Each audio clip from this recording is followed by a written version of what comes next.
Good evening, Rowan. It's the 4th of March 2016 and it's about 11 o'clock, and I'm obviously making you my Friday evening video to reassure you I won't be seducing any priests over the weekend. And I bet if I did, you'd be really jealous, you'd be seething that it wasn't you.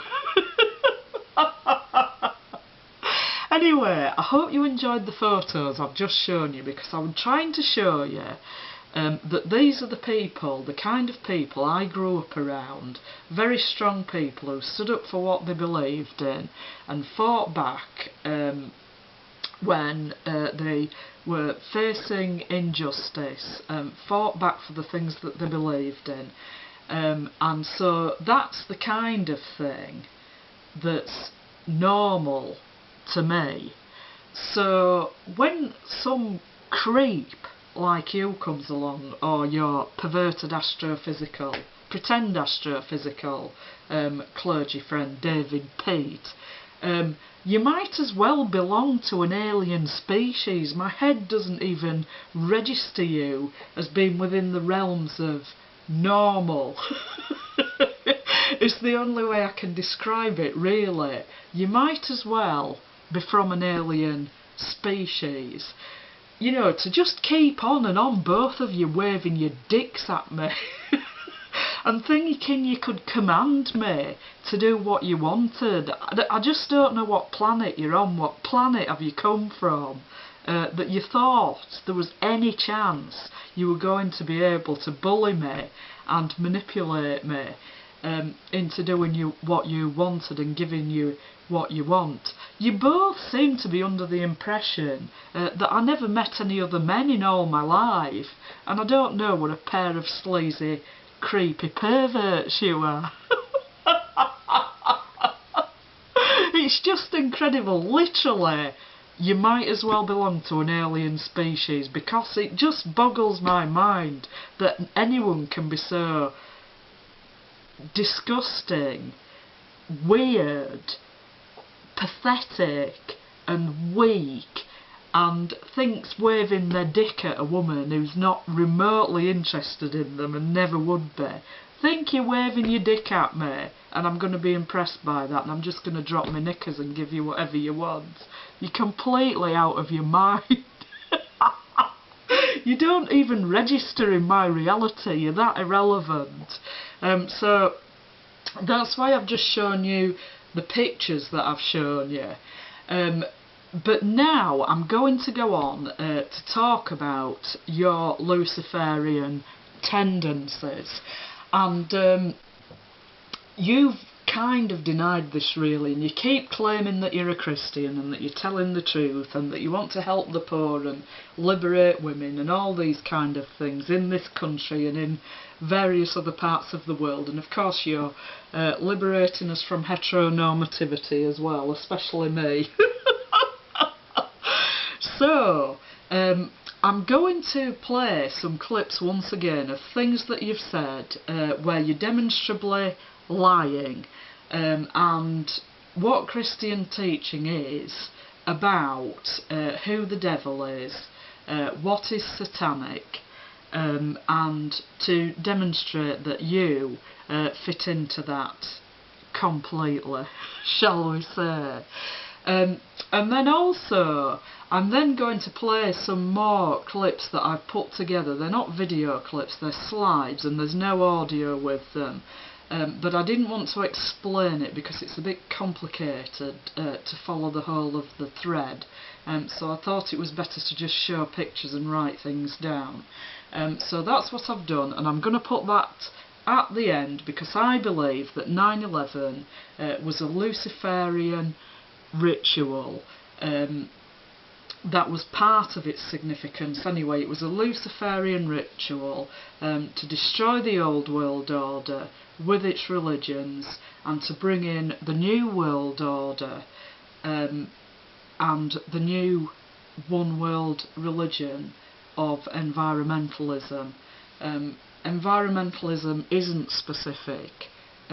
to 9/11, but it is part of the agenda of the people who were behind 9/11, and they do wish to have a one world government, and they do wish to have a totalitarian one world government, which also dictates the religion that people have to believe and practice, which doesn't even really permit atheism. It's not even as if it's exactly atheistic either, because they've got this weird idea that the earth's alive and trees have spirit beings and all that kind of thing. So it's not even atheistic, this religion. They've thought about it, thought about how best to subjugate us all and get rid of us, and they've selected environmentalism as being the best path towards that. So that's what the slideshow at the end of this video is about. Some details of how I think 9/11 was a Luciferian ritual. A lot of other people have done research into the symbolism of various things relating to 9/11, much more than me, but this is a brief account of my take on it.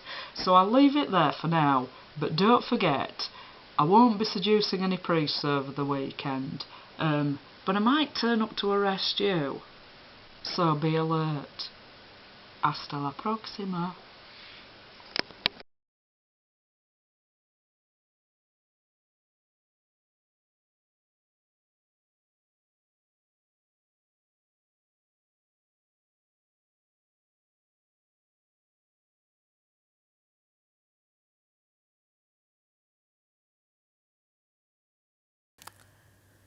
It's not quite hard to talk about, really. We were planning a seminar that morning in one of the buildings belonging to Trinity Church in New York, which is about a block away from the Twin Towers. My assistant, whose cousin was with us, there's another staff member, the cousin froze in her tracks and couldn't move. And Angelica, my assistant, went over to Rowan and asked for his help, and he went over and just embraced her and walked with her for the next half a block or so as she began to recover from her shock. There was a creche of children in the basement, and we had to help get them out of the building at the same time, which concentrated the mind a bit, with 30-odd under fours. We ran with the children, carrying some of the children, down to the next square, the next open space, and dived into a porter cabin, which was full of people already. And one of the workmen there didn't know who we were. He gathered us round together and said, "I don't know about you guys, but I think this is a time when we ought to pray." And this workman led us in prayer. We made it down to the Staten Island Ferry building. We sought refuge in a construction trailer where there were a couple of construction workers, and as soon as about 40 of us went in there, there was a construction worker, obviously an evangelical Christian, who decided that he would take the lead and pray with us. So he got us all in this great huddle as we prayed together, and he went on and on and on. But little did he know he was praying with the next Archbishop of Canterbury, but he was. We found some masks, because there was smoke beginning to come into the building, and most of us strapped these on, made our way down to see if we could get out of the building.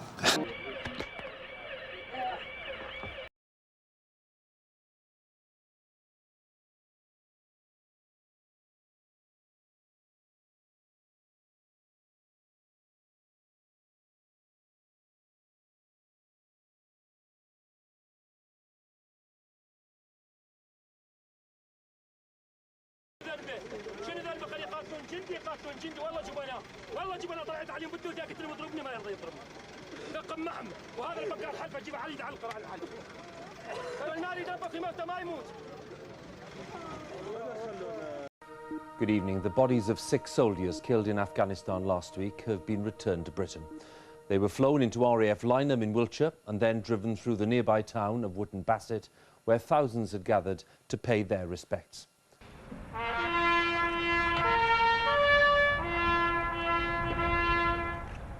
Sergeant Major Darren Chant from the Grenadier Guards. His wife is pregnant with his 4th child. Sergeant Matthew Telford served with him. He was married with 2 young sons. At 18 years old, Guardsman James Major was the youngest of those killed. Corporal Nicholas Webster Smith served with the Royal Military Police. He was 24. Corporal Stephen Boot was a member of the Territorial Army. He'd volunteered to go to Afghanistan. And returning with them, the body of Sergeant Philip Scott from 3rd Battalion the Rifles, killed in a separate blast while clearing explosives. These the relatives of Jimmy Major, who would have been 19 on Thursday.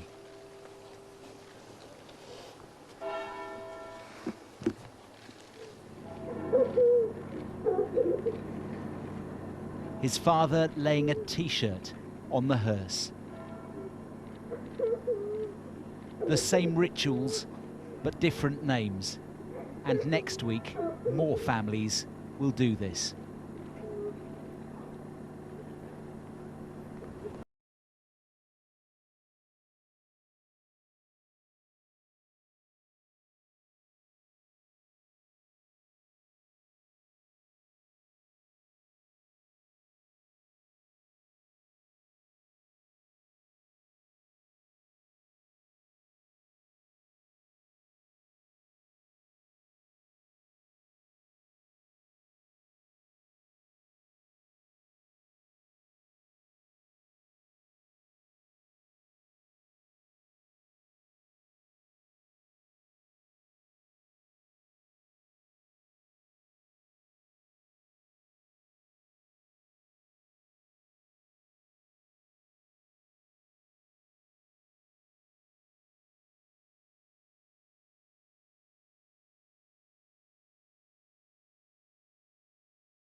still quite hard to talk about, really.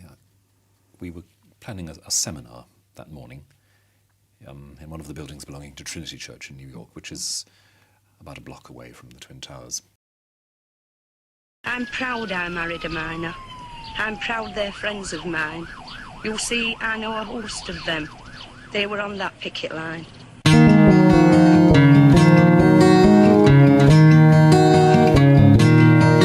It's in the evening after dark when the Blackleg miner creeps to work with his moleskin pants and dirty short.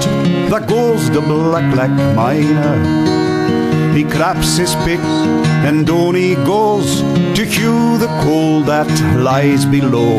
And there isn't a woman in this town, oh, well, look at the Blackleg miner.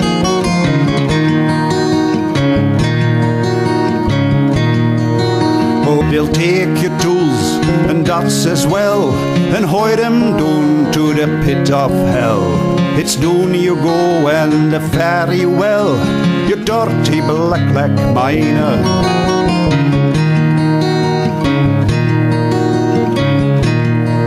So join the union while you may. Don't wait till your dying day, for that may not be far away. You dirty Blackleg miner, oh, you dirty Blackleg miner.